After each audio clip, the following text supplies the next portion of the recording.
Okay. You can start now, Aishna. Okay. Good afternoon, everyone. My name is Ashna Singh. I am a research intern at the Institute of Chinese Studies. I'm pleased to welcome all present here with a special mention to our media partner, The Print. The topic for today's discussion is interpreting China's strategy on the northern borders, which examines the intricate interplay between China's actions along India's northern borders within the context of its global confrontation with the United States and its allies, with the aim to substantiate the hypotheses that these actions are strategically linked to China's broader geopolitical ambitions. The analysis will involve an in-depth assessment of China's military operations in this region, thereby shedding light upon its larger goals. It shall be posited that China utilizes India's northern border strategically to create pinch points, applying pressure on India's military capabilities to divert its focus, restrict its influence, and impede its maritime power expansion. The strategy gains significance in light of China's Indo-Pacific trade route security concerns amid escalating tensions with the United States and its allies. The speaker will argue that China may not seek to restore the status quo or uphold previous agreements, but rather intends to sporadically activate these pinch points, responding provocatively to perceived alignments between India, the United States, and their allies in the evolving global geopolitical landscape. The discussion will be carried out by a speaker for today's seminar, Lieutenant General Prakash Menon, Director of Strategic Studies Program and Professorial Fellow at the Takshashila Institution, Professor Emeritus at the Transdisciplinary University, and Adjunct Professor at the National Institute of Advanced Studies, Bengaluru. He's a former commandant of the National Defense College and military advisor and secretary to Government of India in the National Security Council Secretariat. His recent publications include The Strategy Trap, India and Pakistan Under Nuclear Shadow, published in 2018, and the recently released India's Road to Power, Strategy in a World Adrift. He has contributed to a volume titled Non-Alignment 2.0. He also writes a column for The Print. Glad to have you here, sir. Thank you. Chairing today's session is Ambassador Vijay K. Nambia, who served as India's Ambassador, High Commissioner in Afghanistan, Malaysia, China, Pakistan, and Permanent Representative to the UN in New York from 2002 to 2004. He has also served as Deputy National Security Advisor of India and was later appointed to serve in the United Nations Secretariat as Under Secretary General, Special Advisor to Secretary General Kofi Annan. Before I hand over to the chair, I would like to ask all the participants to follow certain housekeeping rules. All participants shall be muted during the presentation. Questions and respective questions can be posted in the chat box during the event, or you can raise your hand during the interactive session. And after the presentation, you will be called upon to unmute yourself, or I would ask you to I will be reading out your questions posted in the chat box. That's it. I'll turn the floor over to Ambassador Nambia to continue the seminar. The floor is yours, sir. Thank you, Ashna. You've actually done most of what I thought I would do by introducing the speaker as well as giving a very short idea of the topic, which you've done so ably. Let me also then repeat, at the risk of actually repetition, welcome Lieutenant General Dr. Prakash Menon, PVSM, AVSM, VSM, who will speak on the subject of interpreting China's strategy on India's northern borders. Obviously, General Menon is an infantryman of 40 years experience, apart and has spent his life right through the entire chain of command, right up to the top. And he is, apart from that, been Commandant of the National Defense College. He's been military advisor and secretary to the Government of India in the National Security Council Secretariat. And he's had 2 postgraduate degrees and a PhD. He's been also visiting fellow at the Nanyang Technology University in Singapore. And of course, as Ashna has said, he has several published works to his credit, in especially the Strategy Trap, India and Pakistan Under the Nuclear Shadow, and his document, India's Path to Power, Strategy in a World Adrift. His association with the Takshashila Institution has, of course, made that also an important a kind of a foundational kind of a institution now, among other subjects, on the subject of China. The subject he has chosen today is both a familiar and a difficult one. What is the overall rationale of China's continued maintenance of its aggressive posture along our northern borders? Despite 19 rounds of Corps Commander level talks, there has been no breakthrough in efforts to resolve the outstanding issues between the two countries along the LAC in eastern Ladakh. The top-level meeting on the sidelines of the BRIC meeting at Joburg spoke of the desirability of moving towards disengagement of troops and de-escalation of tensions. But the interpretation of what was discussed at the meeting differs in nuance as between each side, depending on whom you're talking to. Meanwhile, we have the issues of new maps and intelligence of fresh upgradation of infrastructure and capabilities by China for its military to conduct wider range of operations to counter India. All this would seem to suggest anything but a willingness on the part of the Chinese to move in the direction of disengagement or de-escalation. As Ashna has mentioned in the abstract that has been provided, General Menon wishes to reflect on the hypotheses of what China's aggressive action on our northern border means in the context of its global confrontation with the USA and its allies.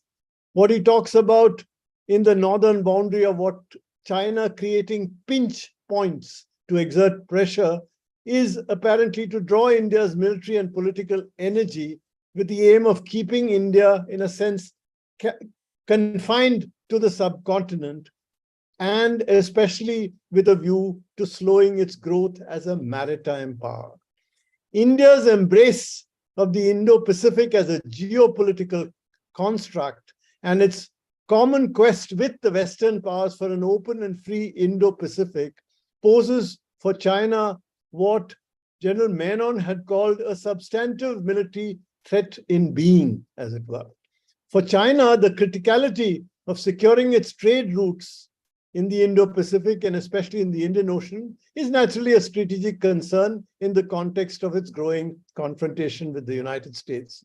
In such a context, keeping India from shifting its strategic weight towards the United States in the larger geopolitical confrontation could be an important objective.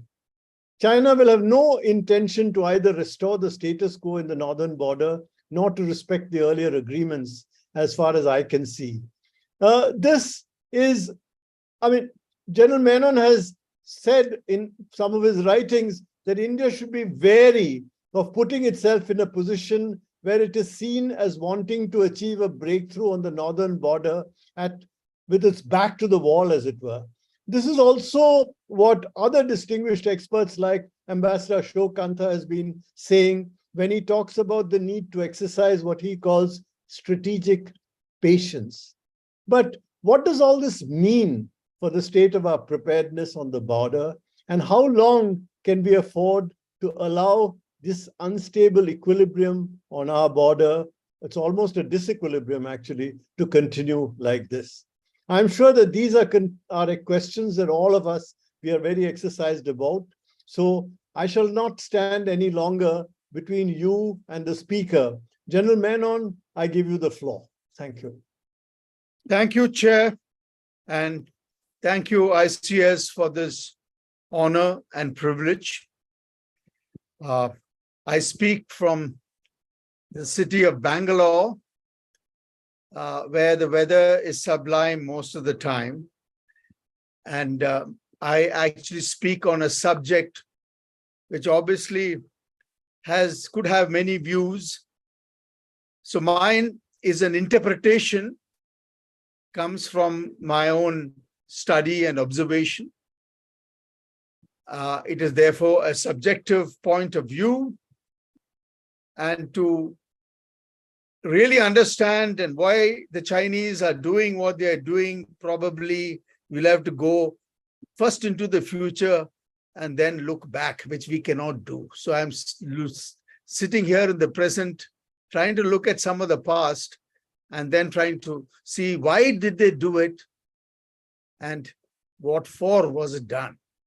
So what I'm going to adopt is actually a process by which I want to connect China's political objectives to the means that it is using, which is on the northern borders, which is primarily military force. And while looking at that connection, I'll try and bring out as to what are the political objectives first, and what are the means is it using, and how is it using it to achieve those means. For political objectives by themselves emanate from the cloud of geopolitical forces that are shaped by China as a growing power, wanting to be number one in the world, interacting with the rest of the world, especially the US allies and its West, and then deciding for itself that what are its interests at stake. And from those interests are also determined by the force of what is the prevailing state of relationships between these actors at play. Is it cooperation? Is it conflict? Is it confrontation? Is it coexistence? And of course, what is the distribution of power between these forces? How is that perceived? And what is it actually in the real world? And how do they actually perceive the other side's power? And in the end, one of the most important factors, which would be the cultural disposition of China itself on its idea of how it is using force, what has been its proclivity of using force. And that comes from a historical cultural tradition. Whether has it changed? Is it changing? I think we'll have to first see this and then see how these forces are distilled through the politics which is prevailing inside China, and also which is part of its foreign policy, when its interests can actually be seen. And when its interests are seen, what are the policies that it is adopting to protect or promote those interests?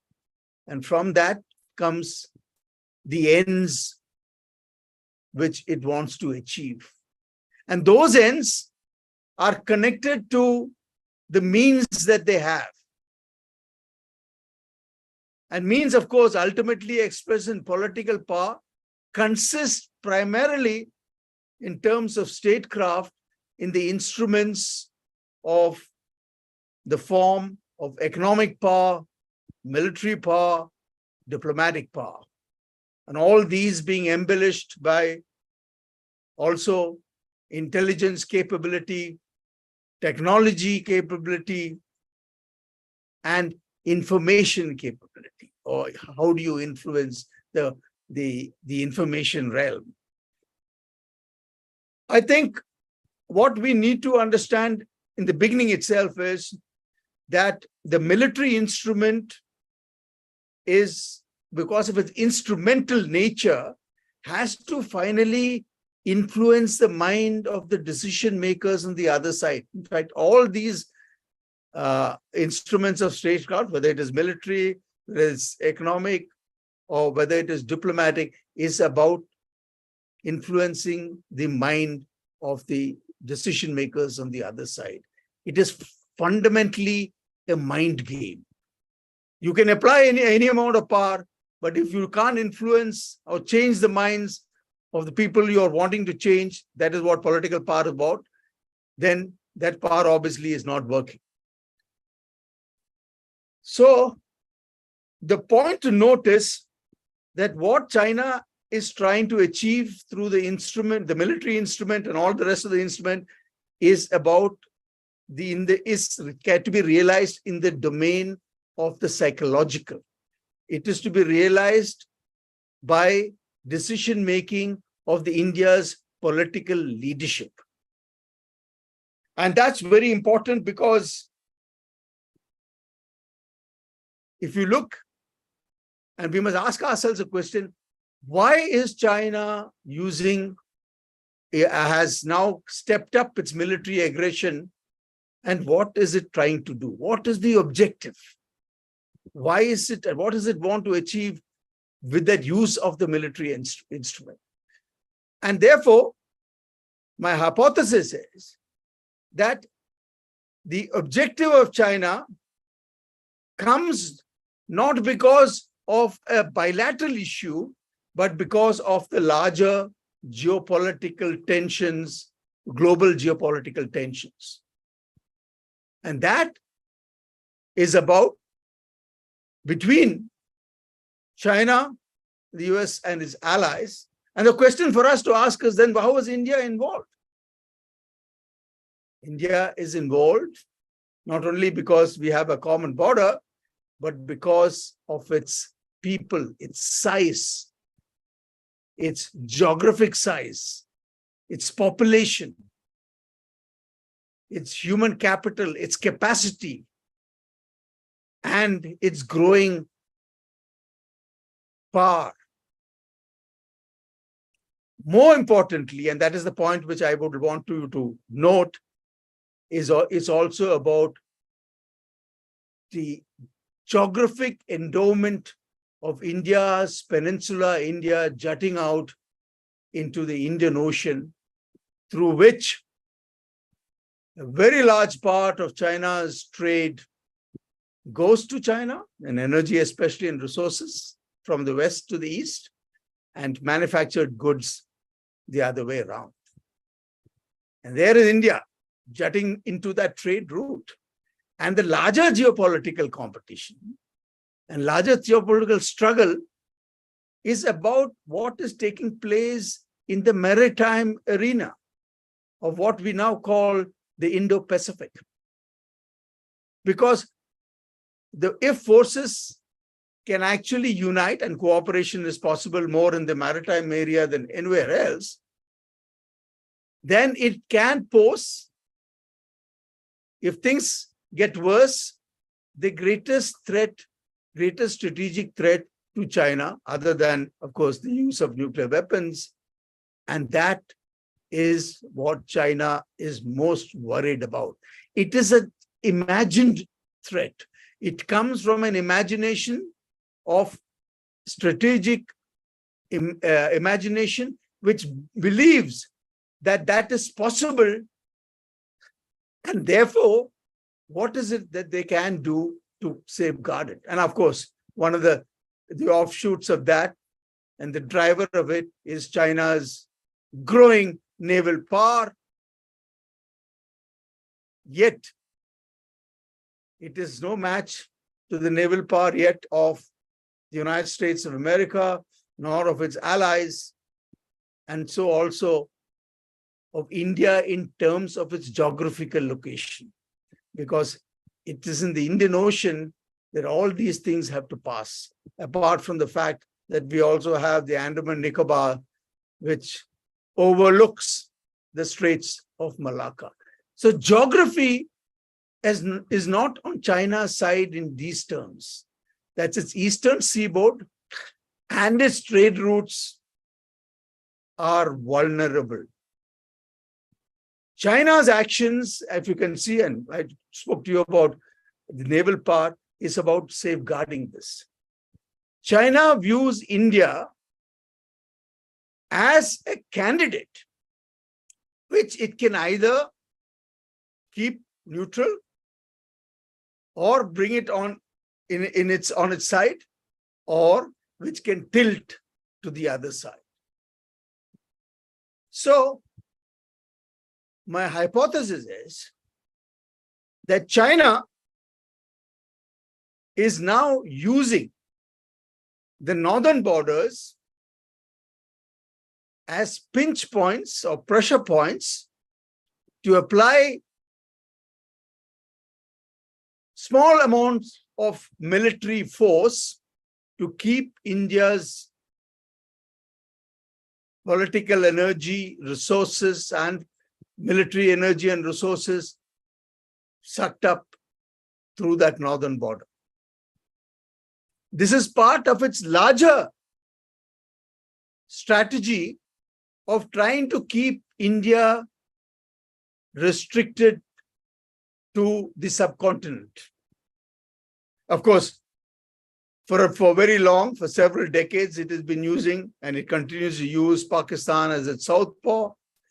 That will still continue. But what we see as and in parallel to its larger geopolitical confrontation is its advent into India's subcontinental neighborhood, starting with Nepal, Bhutan, Myanmar, Sri Lanka, Maldives, Seychelles, you name it, they're all around.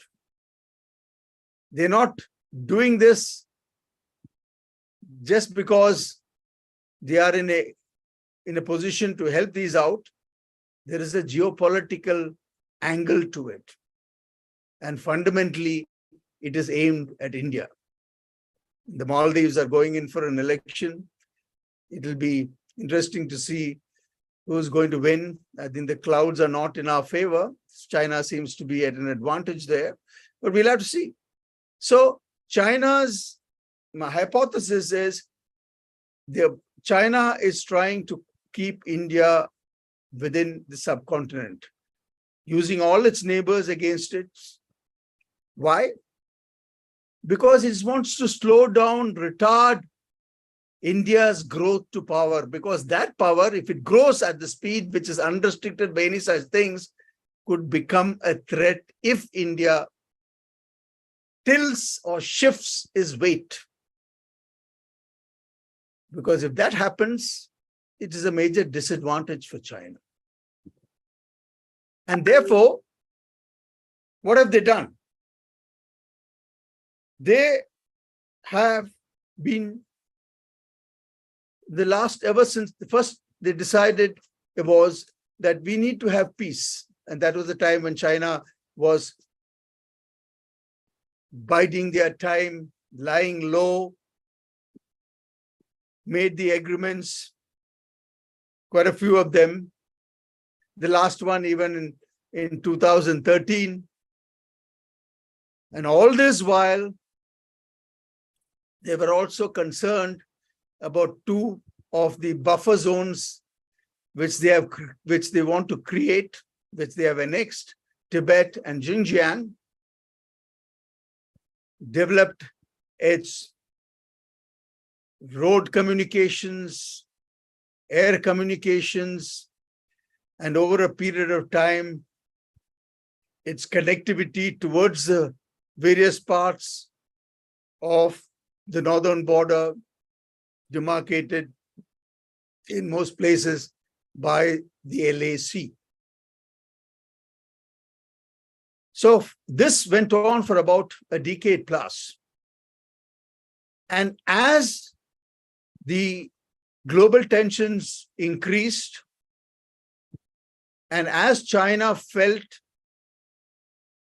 that India actually needs to be slowed down, it started what we now call, it normally starts with the small stuff, increase in patrolling, now because they had more people there. Then it comes with patrol stay for a longer time. Then they come and stop our patrols from going to where we use a line of control, although we had agreements and protocols to actually keep these in place. We had a banner drill going in which we were supposed to say, this is India, they would say, this is China, and both would then walk off. And slowly, by the early 2010s, things started changing. More face-offs were happening. It went on. Every time something had happened, we negotiated. And then they probably mostly restored the status quo. But they had certainly managed to get close to the objective of drawing India's attention to the northern borders in terms of the resources that it required. For a long time, we must admit that India's military power and its political energy were concentrated towards the West. We had an obsession with Pakistan. Even after we became nuclear powers, we continued to believe that we could go thrust deep into Pakistan and destroy their Pakistani armed forces. And the game continued. And most of our military power was deployed against the Pakistanis. But as China activated the northern border, people started questioning that. And now, over a period of time, there are certain movements taking place, which is rebalancing India's military power from Pakistan, who in fact is not the primary adversary, to the primary potential adversary, China. That is what is the process which is now on. So the Chinese probably calculated that they can keep things going in slow motion. Small incidents here and there, get India to deploy more resources. In any case, India's infrastructure buildup was ongoing, but it was slow, which is now picked up a much faster pace. The Chinese, meanwhile, if you just look at their airports and heliports, which they have actually created, either created new ones or upgraded it, it's impressive because it is across both Tibet and Xinjiang. And some of those airports are just about 15 to 20 kilometers, a few of them at least, from the LAC. So while India was speeded up, they created the impression that they could use military force, substantial military force, if they wanted. We were thinking that military force, most of us, were actually being used to try and resolve the boundary issue. But in actual fact, resolution of the boundary issue, China had probably no interest in it, because if you really look at it, it doesn't really matter for them. But what they were using it for was to use them as pressure or pinch points, whatever you want to call them, to get us to deploy more and more resources.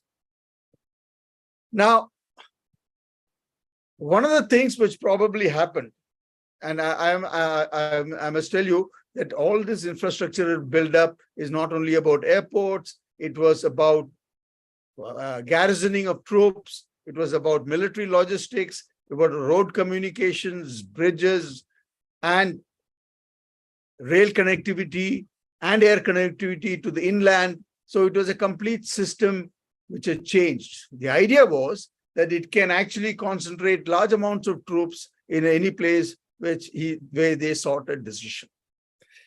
And all this was not, they were trying to conceal. It was being done openly. They were being monitored geospatially, which is very easy to do these days. They enjoyed doing that. And we were also trying to see as to what we need to do. So then in 2017, Doklam happened.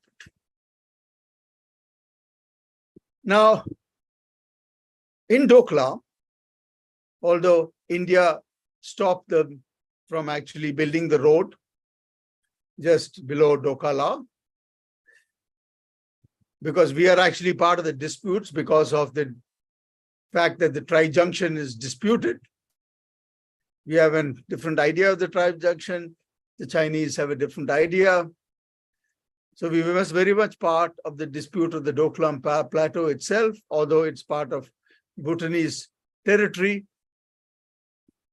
But after some time, when we resolved it, and we resolved it with another meeting, which was behind us, which is ahead of us, and the agreement was that this agreement only pertained to the area of where the face-off or where we had blocked it, not of the complete Doklam Plateau itself.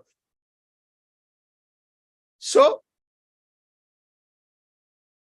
in the last, after that, soon after that, although China spoke about the dragon and the elephant dancing together, and we also spoke about that there is going to be a reset of relations. And all this was going on. China was furiously creating a lot of military infrastructure on the Doklam Plateau itself. All of this is available in the open domain. India internally maintained that Doklam was a great victory from the point of view of that narrow area where we had stopped them. They didn't build the road. That was true. But if you look at those pictures now, China has obviously increased its capacity to use that area, because that area is one of the places where a major Chinese offensive could possibly cut off the Siliguri corridor, which connects India to its northeast. It is a strategic sensitivity that we cannot ignore. But what happened was that probably Chinese realized that the Indian political leadership had maintained it as a victory. Despite all these, there were no protests on this building of this infrastructure. So whatever the Chinese do, as long as the political leadership could maintain a facade within its own population that nothing much has happened, we can continue to do this and keep achieving our objectives. Now, this is an assumption and the supposition that I think what the Chinese took away from Doklam. And then in 2020 was what the Chinese, on the pretext of an exercise, came in, never went back. And pre that, there were also some face-offs in the northern bank and in some other places. There was a sense of an aggressive mood which was there. And now the Chinese came in and in certain places never went back. But this time, Chinese miscalculated on one issue, and which was something which happened, which I would attribute to Clausewitz's notion of friction in conflict, especially when military troops are engaged and in close contact. All sort of funny things can happen which cannot be imagined. They did not calculate for something like Galwan. Initially, they thought that they had succeeded when the Prime Minister to the parliamentary committee made those remarks that nobody has come and no land has been lost. But unfortunately, that was upended by the fact that Galwan happened. And Galwan happened not because of any intentional actions on both the sides, But the fact is, it happened. And when it happened, casualties took place on the Indian side and so on the Chinese side, which they would never admit how much they are. But the fact is that that incident, therefore, put the government in a position where they had to acknowledge the Chinese aggression, and also there was no doubt left in the minds of India's decision makers. And the first sign of that regarding China, and the first sign of that was we jumped into the waters of the Quad, which we had been hesitating for quite some time. Ever since, India has probably achieved clarity of China's intentions. And India knows that as far as the northern borders are concerned, we would have to defend it. Nobody will come and fight for ourselves. We can best expect probably some intelligence or something like that. And obviously also help to improve our material and equipment capacity. More than that, we have to carry that heavy weight. But where we can is achieve maximum cooperation is in the maritime arena. And that is why the flurry of naval exercises, joint, multinational in many territories have been increasing in such a manner that is never seen before. Of course, these exercises have no common enemy, but there is always a message. And obviously, if you look at China's reaction to the Quad, we know that the psychological effect on China about the growing cooperation between the US, its friends, its allies, and India is a source of worry for them. So the question now is, what is it that we can expect from China? Because especially after the visit of Prime Minister Modi to Washington, India's conduct of the G20, China would probably be reviewing what should it now do. Because worst thing has happened to China is they have been, in psychological terms, they have been trying to project the message that we are a big power, we are a strong power. Everybody better listen to us, especially these small guys in the middle powers themselves. That is what they're doing. They've used the power of information to actually project this image. But China's military is an untested military. If you look at its manning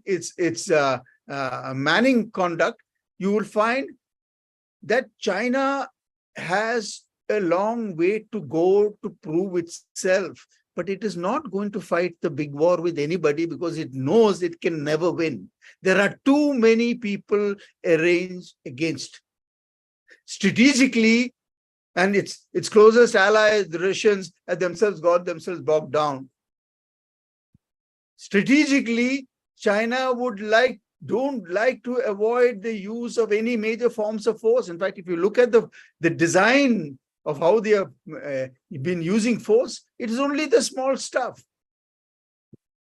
It is only small stuff with the aim that they will slowly gain. That's why this idea of buffer zone I'm not in favor of, because it means that they have taken 2 steps forward, but you come to an agreement where he takes 1 step backwards and we take the 1 full step backwards, and he gets to keep the 1 step. So he makes these small games, and his therefore is about keeping forces which are in a manner can be applied. They're forces in being. They influence you psychologically.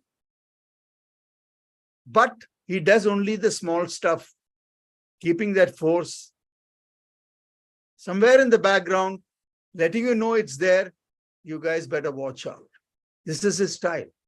So we should not be surprised, depending upon how the geopolitical tensions will grow, how China's economy is going to be affected, and a whole host of other forces of what others do to China, how its relations with Europe is, how its relations with USA is. As long as we are concerned, we should be prepared that he will do the same sort of stuff on the northern borders whenever he requires. He can do it because most of that areas of the border cannot be manned. The high altitude, the terrain is so vast. But we also have something with us, which is that we can also retaliate. We can do the same thing to him, go and occupy unoccupied spaces, which he normally does to us. He has not launched an attack against any of our forces, except the Galwan clash which took place, but that is not to be considered to be part of a deliberate attack. The point is, we should be ready for that. And when that happens, we should not hesitate and take time, like we took time to occupy the Kailash ranges in August, when we should have actually done it earlier. Because once we occupied the Kailash ranges, he at least started talking. Till then, he was not willing to talk. He was saying, you are the aggressors. We are just doing everything in self-defense.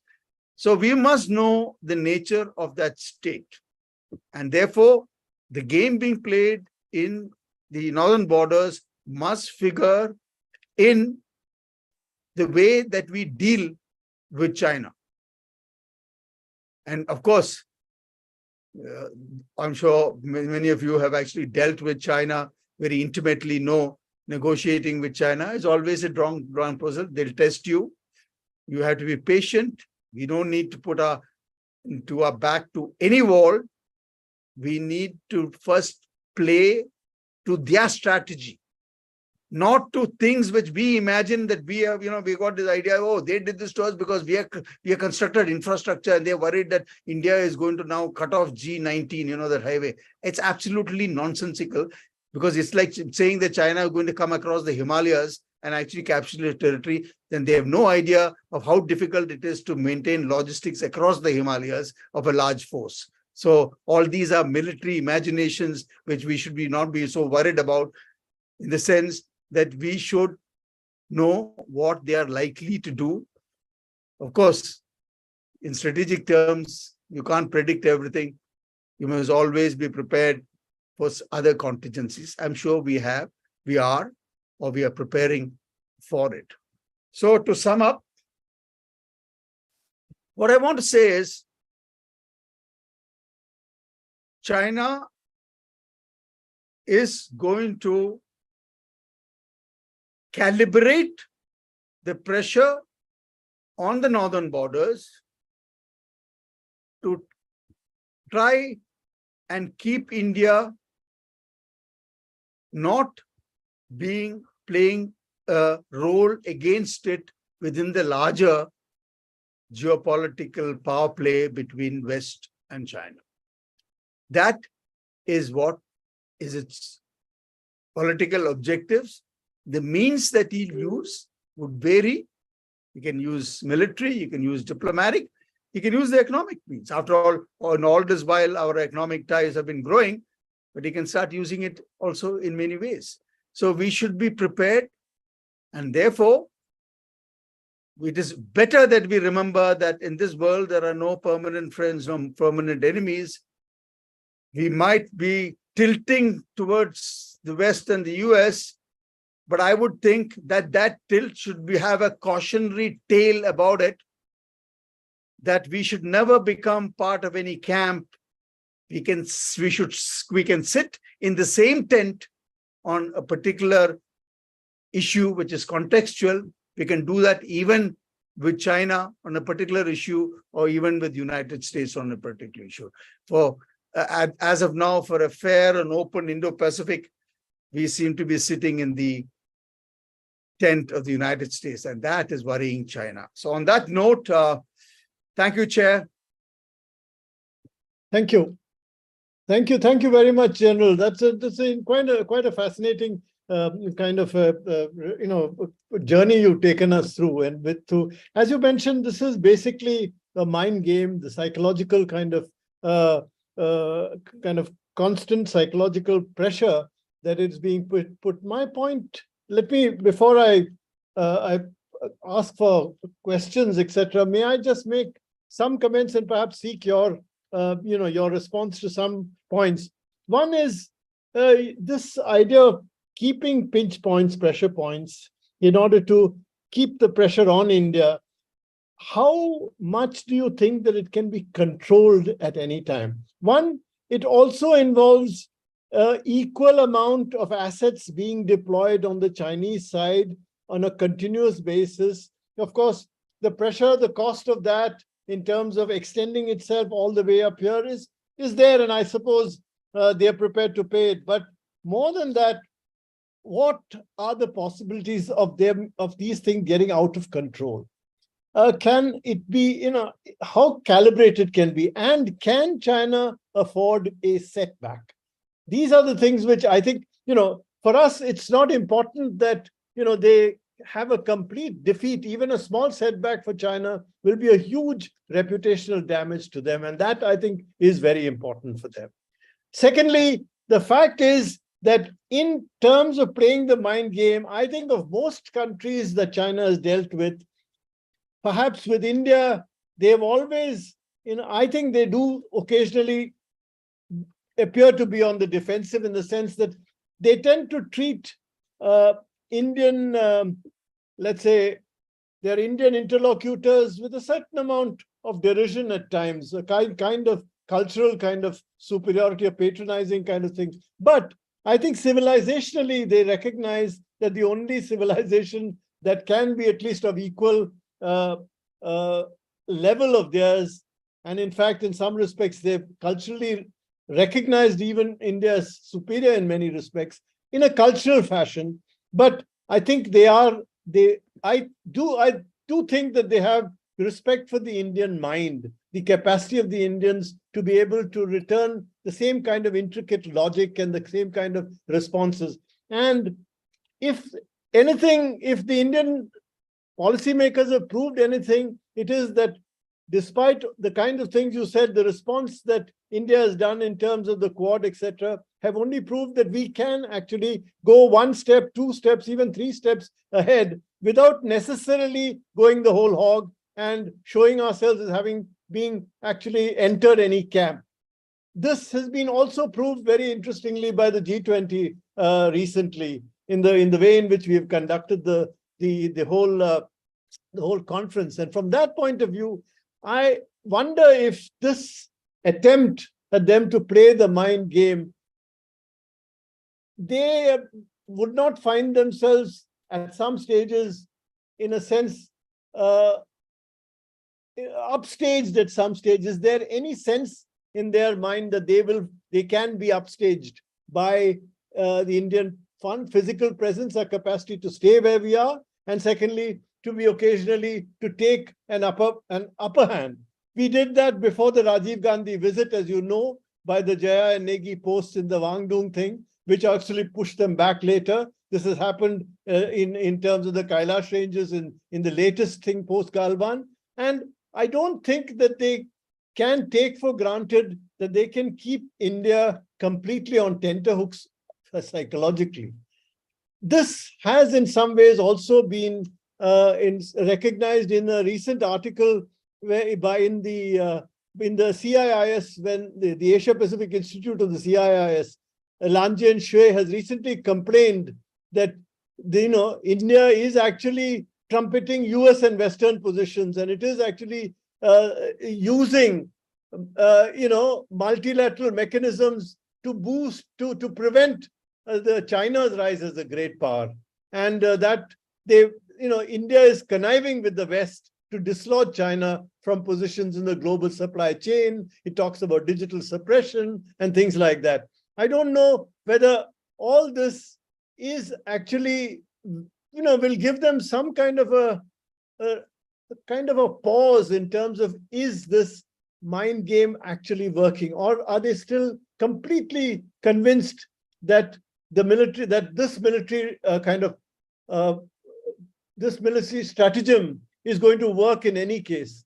Is there any scope for them to keep up and down? I was wondering whether that is a possibility. And if that is the case, then we can think in terms of a possibility of some kind of even a status quo ante coming back in terms of the Eastern Ladakh LAC situation. But that doesn't seem to happen. There's no indication at all of that happening at this stage. That is one question I would like to ask you. The second question is, why is China so, in a sense, so defensive, even in terms of cultural aspects, in terms like Vasudhaiva Kutumbakam? They actually seem to have a problem with even that as a motto for India. And they have their own kind of sense of, there's building of the community of shared or future for mankind, the common destiny. They talked about the people-centric approach. Modi talks about a human-centric approach. Why is there is there a sense of again, timidity, or a sense of defensiveness about soft power in India being applied in the larger context internationally by India? Is that also a kind of a problem which we can generate, which a kind of a pressure which we can generate in terms of responding psychologically to China? And that's the second question. The third one is, what do you make of the latest changes in the defense ministry and Li Shangfu's kind of not being around recently, his disappearance from public view, whether that actually reveals any kind of a problem or dissonance in the top leadership of the party and the PLA? That's just some of these comments for you before I ask I'd ask for the questions to be read out. Okay, to the first question about the possibility of China changing its mind. Is there a possibility? Of course, there is a possibility. I mean, we cannot be sure whether there is a possibility, but that possibility always would exist. But I think the question to ask would probably be, what would make that possibility happen? I mean, that's where it is. If China continues on the trajectory on which it is embarked, which is about showing its strength, sharpening its military and all other instruments of power as a coercive force, and know that at some point or the other, there would be a showdown, but in the hope that as time goes by, a little time over, the US itself, with its internally fraying political situation, and if the fraying allied system of the US, China could probably hope that they can maintain this trajectory and get away. But it has to make this decision only after it realizes that it needs to change. But they don't need to change the trajectory. They can adopt a tactical stance for a temporary period of wanting to show that we are willing to actually get into a dialogue. They need to sort of bring the temperatures down at the global level. They can do all that. And to expect that the China will give up its path in the long term, I think would be unreasonable, for the simple fact that as long as Xi Jinping is there, and he has probably the presidentship for life, I mean, that is the legal position, we should, when we are looking at China, we should think that there might be a temporary change of mind by China, but in the long term, the nature and the trajectory China has adopted is unlikely to change. If it does, it'll make it very interesting for us, because then, and as we talk about if both these US and China actually gets on somehow on the similar table, then what will it mean for us is the other question which we'll have to ask ourselves. So these are not easy questions which might make things difficult for us. So the other question about soft power. There is no doubt that obviously what China lacks, and despite all its this thing and its proclivity to remain aloof from the rest, the fact that it's got its language issues and the arrogance of power by which it shows itself in other countries, China has found it very difficult to actually use soft power because it has got very little on its kitty. It is preferred to always use the economic instrument to buy up the leaderships of the countries concerned, and they can do then whatever they want to do. And that is what has been their style. Whereas Indians, on the other hand, have a different, and but I wouldn't give soft power so much of a credibility in terms of on which we can rely, because eventually everybody will act on their own interests, and that would actually be kept in mind. So it is better not to gamble on it, but we must take it as a plus point, which as a plus, but not something to be relied on. The third question about the defense minister, I think we should be asking, now that the defense minister and the foreign ministers have both done the disappearing act, there must be something seriously wrong out there. That is for sure. There must be something seriously wrong. Obviously, they have fallen foul of Xi Jinping. Why they have fallen foul is they would have protested something which Xi Jinping wants to do or carry out, which they probably did not want to do. Thank you. Thank you. I think that would probably give you an idea. That, Thank you. This gives an indication of what is happening inside China. Thank you. Thank you, General. I think that there are two raised hands, and I think I'll give them in the order in which they've appeared. Alka and then Ashok. Alka, can you speak? Can you give? Can Alka be unmuted? Ashna? Sir,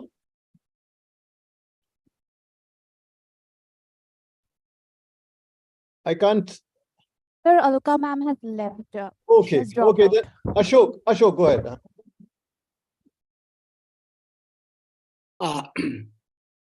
Sorry. Thank you, General Menon, for that excellent presentation. No, I'm essentially in agreement with your interpretation. So I can only, probe you further for elaboration of some points. One, as to why Chinese decided to move into certain areas in Eastern Ladakh, essentially initially in the guise of an exercise and stayed put. I agree with you that they're using border as a pressure point. They would like to keep us bogged down along northern borders, and thereby also ensure that we can't devote attention resources to maritime dimension of our contention with China, where they are a little more vulnerable compared to land border. There is also messaging, as you pointed out, that US can only provide limited support, that we have to deal with China on our own. Perhaps there is messaging to USA also. One additional point I would like you to consider is I tend to take Chinese territorial claims very seriously, whether those claims be in Eastern Ladakh or Arunachal Pradesh. They are deliberately making changes on the ground. And the fact that you pointed out Doklam, I entirely agree with what you said, including the reading of our mindset our proclivity to declare victory too soon, without looking at what will happen down the road. So they read that perhaps correctly in 2017, and they went ahead, tried to make changes on the ground. So their territorial claims, now they are sort of not making a distinction between LAC and boundary. LAC was without prejudice to respective positions boundary question, but now LAC-related claims are also being linked to not ceding an inch of territory. So I think that aspect we need to take seriously because it has significant and implications elsewhere. So this was just one thought I wanted to leave with you. Perhaps seek your comment. But I have two questions essentially. One, now that we are sort of left with a new normal along the borders with China, especially in Eastern Ladakh, with borders which have become live with heavy deployment on both sides. Do you think this deployment needs to continue? You might have seen a recent article by General M.M. Narawane in the print, where he argues that we should maintain heavy deployment along the LAC because for several reasons, we actually don't have luxury of strategic depth vis-a-vis China. So this is one point I wanted, that looking ahead, should we maintain a heavy deployment, a relatively heavy deployment, even if there is some modicum of disengagement along so-called friction points. Also keeping in mind the fact that in terms of natural terrain, in terms of induction time on two sides, we are at a disadvantage vis-a-vis China, major disadvantage. This is one question. My second question was that what's your risk assessment about China pulling through something similar elsewhere, especially in the eastern sector? As you rightly pointed out, we have limited ability to sort of patrol effectively all the areas, given a resource constraint, given nature of terrain. There are large chunks of territory along the LAC or boundary in Arunachal Pradesh where we have no presence. At best, we have no long-range patrolling. What is your risk there, risk assessment there? Because given pattern of Chinese behavior, we should not be sort of unmindful of such a threat. So these two questions, one comment on salience of territorial claims in respect to LAC as well, and two questions on how do we need to maintain a relatively heavy deployment along the LAC over a longer period, and two, risk of something like Eastern Ladakh happening in Eastern sector as well. Thank you, Mr. Kantham. In fact, China has actually, passed a law where actually there's no compromise on sovereignty. So they've sort of drawn the line very, very thickly.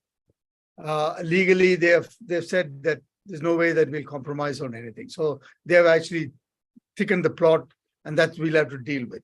So there's no question that the boundary issue and its claims will continue to remain. I do not see any possibility that we can possibly come to an agreement on this, which will bring us any sort of what we want, lasting peace. Unlikely. There would probably be agreement on moving forces back at best, so that what we call de-escalation and disengagement, and that's about all. But China has, at this point in their forward movement of their history, they have no interest in settling any of these, even if we were to give and they were to get. That is not where China is at this point in time. The second issue is about the former chief's article in the print, and the heavy deployment should continue. And firstly, of course, the heavy deployment to continue would be a matter of the guys who are now the practitioners making the decision based on what they actually assess as the risk. It's very difficult to me as to how that would be. From a military point of view, we know, and what I'm just reinforcing what you said, that there are many places along this border which are obviously nobody is there. China is also closer to the LAC because of the terrain and the fact that it has built roads and lines of communication. We are still further off. They could come and sit there and keep sitting there, take control of the territory. But we have, as I said before, the only thing which is in our hands that we do a similar thing to them elsewhere, and that is highly possible. And as the chair said, that even if we do a smaller step than what we did, it will still be a big loss of face for China. But my submission is that it will happen, and that's your next question, and it will happen most probably in the eastern sector, because that is again a much larger sector and where the potential for such sort of things are much greater.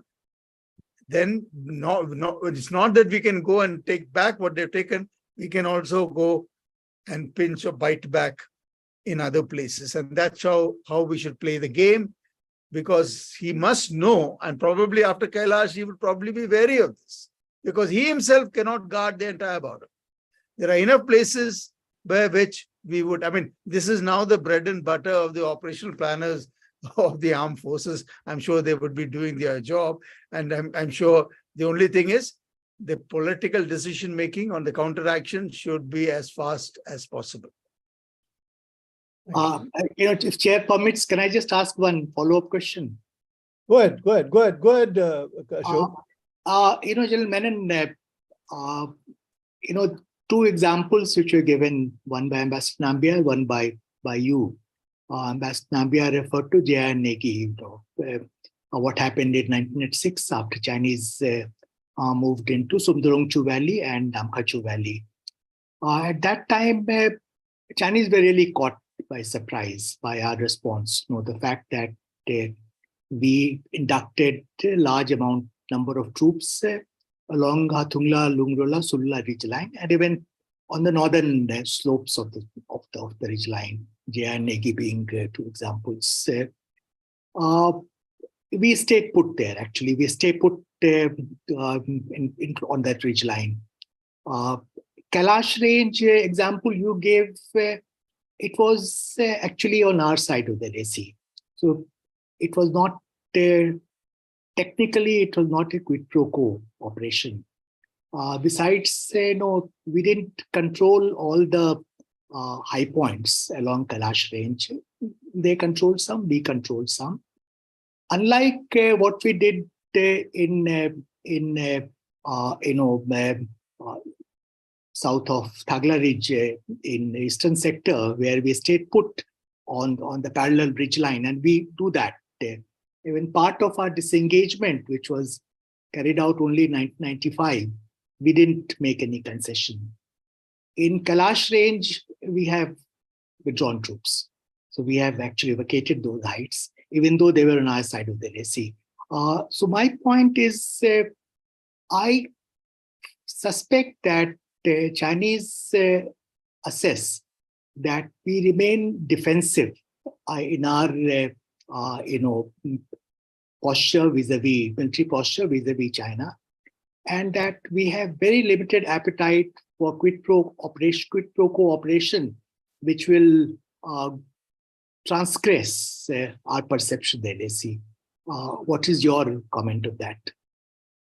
No, I agree with you that, the context of both these in Kailash Range and the eastern sector, which happened, are two different contexts. This actually, already, this ridgeline is disputed, and this is already with us. We never occupied it. When we did, it unnerved the Chinese. So the fact is the effect that it achieved was the same as any quid pro quo operation would have achieved. The effect was the same. They were unnerved by the fact that we could overlook the southern bank of the Pangong. So that effect is what made them start to talk, but at the price of us, as you said, vacating from our own territory. But that's a price we were willing to pay to buy the peace. And we thought that by doing that, we could probably get the other issues also resolved.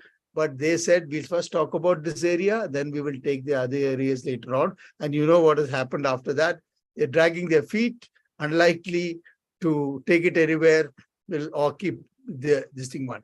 So to get to your direct question, whether they look us as defensive, I think they look us up that the political leadership can be put against under pressure if they have to admit to their populace that territory has been lost. That, I think, is what they are going to capitalize on. So the point is, I don't see any reason why India should move away from the quid pro quo, which is actually a reaction somewhere else, not get into a fight. That should still be the better way to do it. But the Chinese will, I'm sure, will be wary that we will do it now, and maybe the political thing can no longer keep this away from its public, and therefore there are more chances of they doing it now than there was before. Thank you. I think that's a very interesting response you made. I think Vice Admiral Muralidharan, would you like to give a question? Go ahead. Thank you, Ambassador Vijay and Menon sir. Good afternoon. Now, my question is to you, for as a counter, do you think we should deploy more of our maritime forces in South China Sea under the pretext of exercising with other nations in that area with whom we have been doing? Because as you know, Chinese Navy has been venturing into in our region completely. They're very there with Sri Lanka. Now they set up a base in Djibouti. So isn't it time that we also showed that we have the reach through which we can do counter, or at least we can be a threat in being of their own waters? That is one. And the other thing is a question which I've asked before, I think probably to Ambassador Nambiar also. There was an article about a year ago by Ambassador Ghare Khan in the Hindu, where he is quoted Mrs. Gandhi as saying that, say 25, 30 years down the line, we may become friendly with Pakistan, but China is a nation we can never trust and never become friendly with. What are your views on both these? Thank you. Yeah, I mean, the very fact that we have shown our flag in the South China Sea is, I think, now they are on display. But I would like to actually at least put a note of caution here, that while we do this, and that is meant for signaling more than anything else, when it comes to blocking trades, international trade routes and so on, then we are in a completely different realm of it would then be conflict in that sense. We are now talking about of the potential use of this force for that. So it is part of the greater mind game itself. But as far as India's naval power is concerned, obviously its first priority would be the Indian Ocean region itself. And we should always keep open the fact that we must be able to operate in the South China Sea if it is required. That must be part of a vision. That must be where naval power should actually be looking at. But all this will be constrained by the resources that we can make available to the Indian Navy. But Ghare Khan's idea about, I think it is a basic violation of, I think, what we should all accept, because that is the nature of relationships, that they can, at one end, could possibly be proximity, love, which gives cooperation, and the other end could be hatred and hostility, which brings all sort of conflicts into play. all relationship, doesn't matter with whom it is, can oscillate between these two. To single out China as a permanent hostility, I do not agree with that idea. I don't think we should. Thank you. Thank you. Any question, Murli? Any one more? No more, no? Fine. So we do have certain questions in the chat box. I have there are 3 questions. The first one is basically, I think, from by Bharat Bhatt. That's more or less, I think Arunachal is easily accessible from the Chinese mainland, except that has been discussed. Actually, Bharat wants to know why they are concentrating force in the Ladakh area. I think that has generally been covered by the discussion in answer to Ambassador Ashok Kant's question. So let me go to the other 2, which is Anil Jaisingh says that China has perpetuated 2 myths and by shaping the narrative over a sustained period has convinced itself and perhaps many in the world. The first is its civilizational credentials, and the second, its maritime credentials as a historical maritime power. In the contemporary scenario, where shaping minds through perception management is an effective tool, can India not launch a sustained counter-narrative to debunk both these myths? I think that's one point. Would you like to respond to that? Yeah, let me respond to this. Yeah, you're right. I mean, in the sense that, if you look at China is actually the latest one on the GDI, the Global Developmental Initiative, and the GCI, the Global Civilizational Initiative. It is about the best thing is to tell most of the world that this is not about a fight between a Chinese civilization or another civilization. It is not about a class of civilization. It is about the fact that all civilizations have to coexist and sort of balance each other and merge and then get the best out of it. But the point is that this civilizational argument and is embedded in a larger notion to tell also most, especially the ones who have been colonized for a long time, the Western past, what the Westerners have done to them, don't you ever forget it. And that's one of the messages which they have been sending in Africa, even to the rest. And they probably try to give us this thing that, we are the victims, we actually should get back where we were. They have this going back in terms of history, going back to where they actually belong. So these are the guys who actually done this to us. So we need to actually take back what rightly belongs to us. So the civilization myth is what they perpetuate for themselves, because it's like China's view of the global order.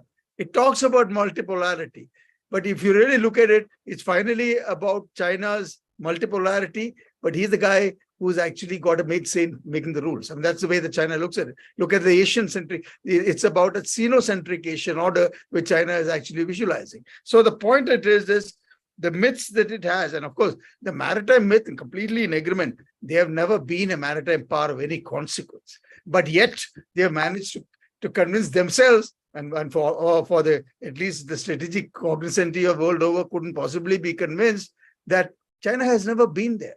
And if you speak to the Navy and they'll tell you how long does it take to actually develop and become a maritime power. It's like, the Liaoning actually gets ready, China makes sure that it's shown to the world, and then it says that it has become operational.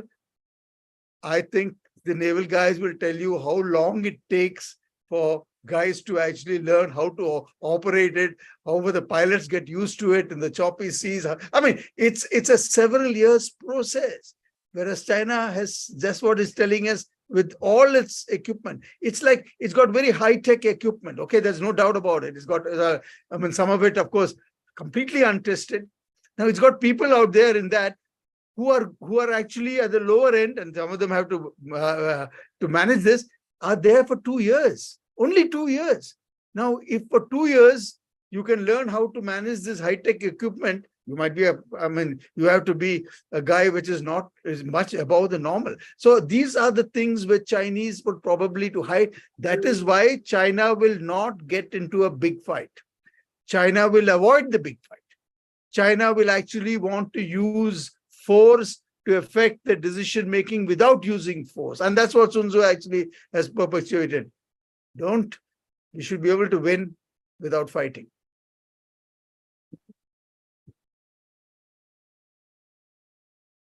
Fine. Thank you.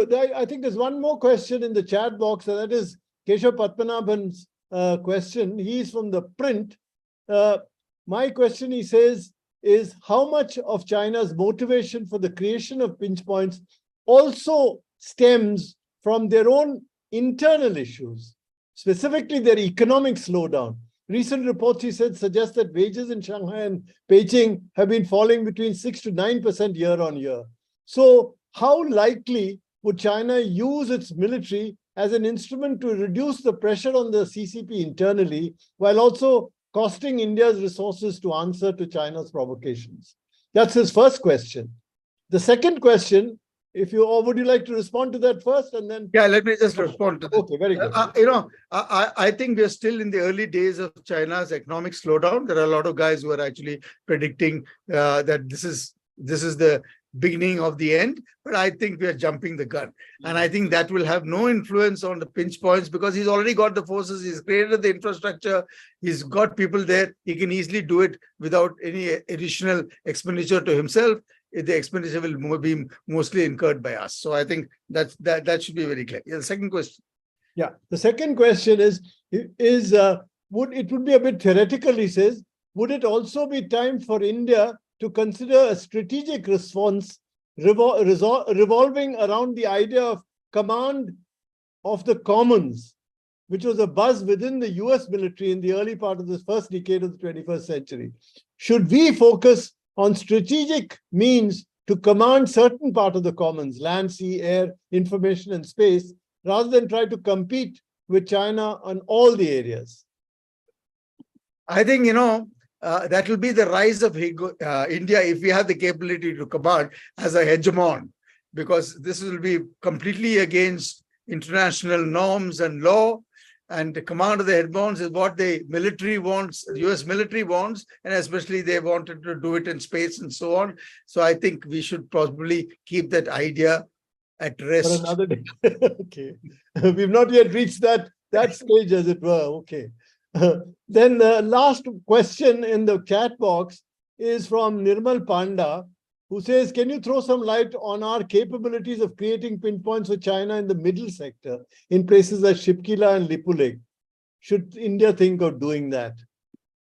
I think that's an operational question. We better leave that alone. I'm sure the guys who are in charge would probably knowing what to do when it has to be done. Okay, we have just a message from Alka apologizing because she's had to apparently leave. She has a meeting. She's logged off. Thank you. Is there any other, Ms. Singh, is there any other question which you have found? Is there any other raised hands? I can't see any. Sir, there are some questions from our YouTube channel during the live. Why don't you read that to me? Yeah. Okay. So there's this question by Colonel Vinay Jastotia.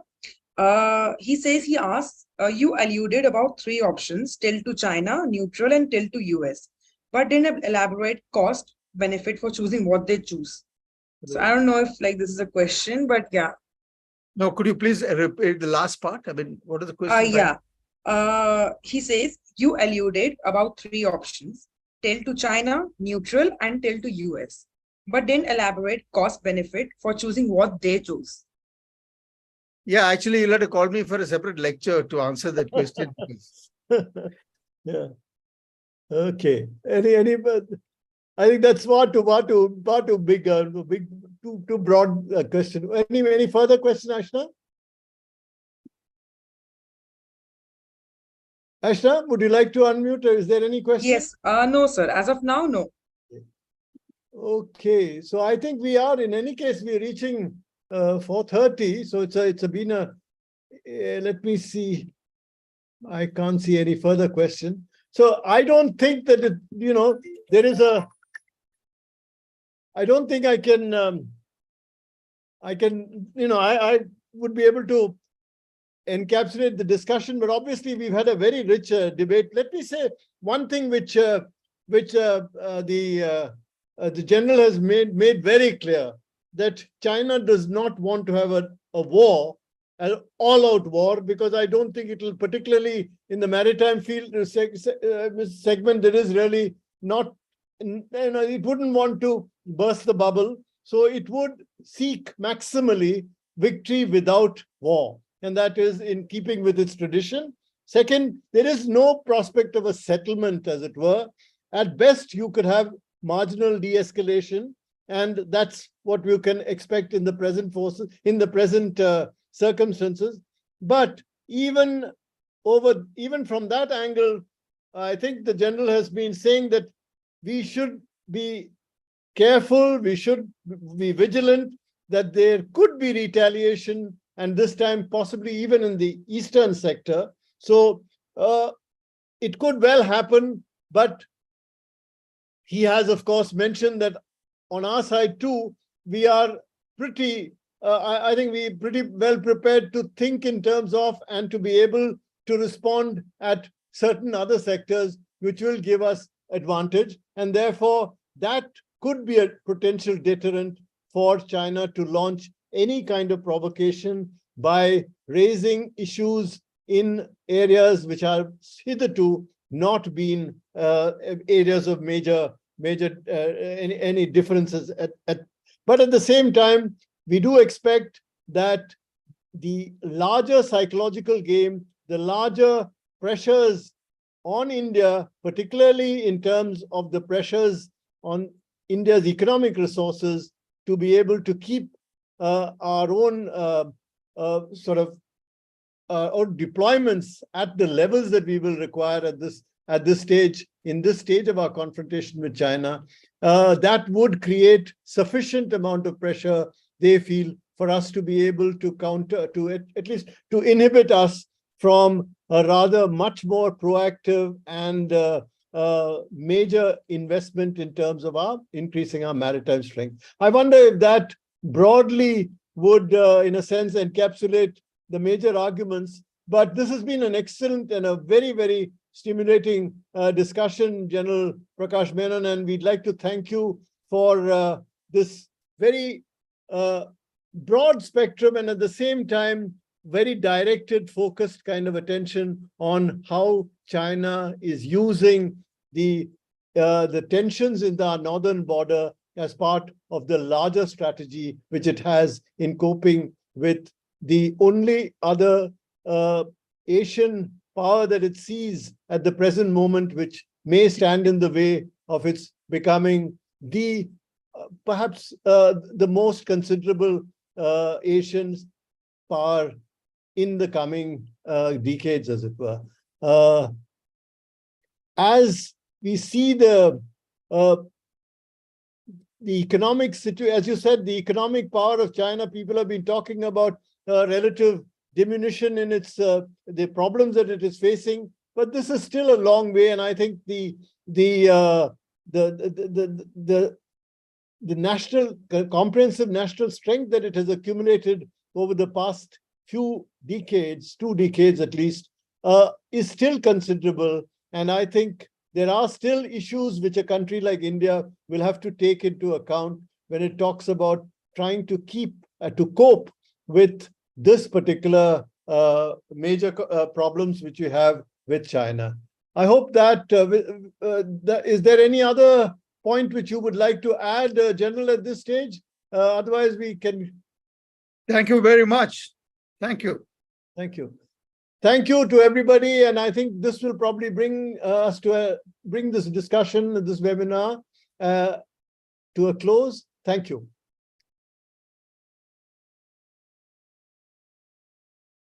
Thank you, Prakash sir. Thank you, Vijay sir. Okay. So with this, we come to the end of the session. Thank you, Lieutenant General Prakash Menon and Ambassador Nambia, for giving us your precious time. The video of today's discussion will be available on the ICS YouTube platform. We would also like to welcome everyone for the book discussion happening tomorrow, that is 15th of September, on the book Locating BRICS in the Global Order, Perspectives from the Global South, featuring a panel of distinguished professors from Jawaharlal Nehru University and ICS. You can also subscribe to our newsletters for regular updates. Thank you. Thank you.